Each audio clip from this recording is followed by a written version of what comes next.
da mi je još sat vremena sna. Blizanke imaju svoje kinderbete, Vita ima svoju u našoj sobi. Suprug zapravo je već odustao od spavanja u zajedničkoj sobi, on zaspe svuda po kući, nekad i na podu. Ali do jutra se dogode izmjene kao u nogometnoj utakmici. Dakle, prvo Vita završi sa mnom u krevetu jer doji, onda u jednom trenutku dođe Mare, pa dođe Lea, pa Mare i Lea odu tati, pa Vitu predam baki. Uglavnom imamo kružni rad po cijelom stanu.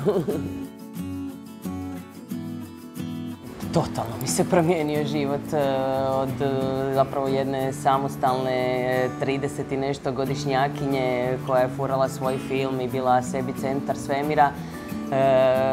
Postala sam zapravo rob triju djevojčica, svega onoga što majčinstvo nosi sa sobom.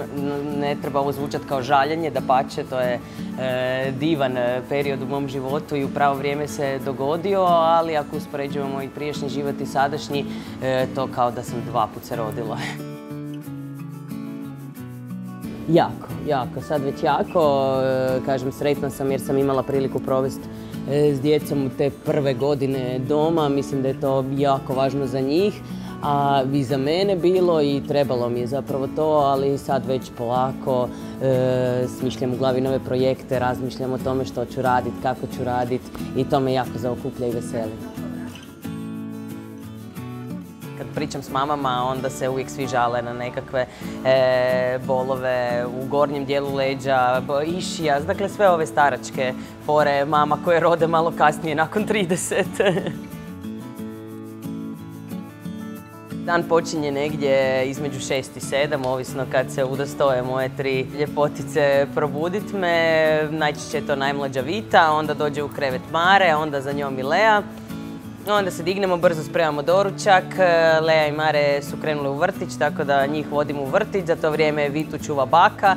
Vraćam se po Vitu, idemo u šetnju. Vita odspava dok ja šetam s njom. Eventualno popijem neku kavicu, obavimo shopping doma, pravljenje ručka, cure iz vrtića. Popodnevno spavanje i to je jedini period kad mama uživa.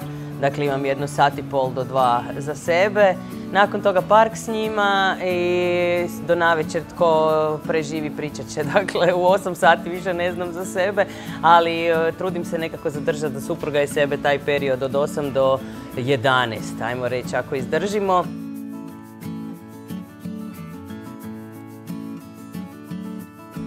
S mužem ili s djecom? Sama, definitivno. U komadu ili u ratama? U komadu, kao brzi flaster, povučeš, malo boli, odnosno jako boli, ali to se hoće.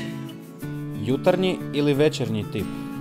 Nekad večernji, a sad silom prilika jutarnji. S jastukom ili bez? S jastukom, definitivno. Doručak u krevet ili maženje?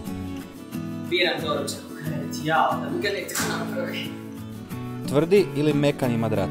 Između, srednje.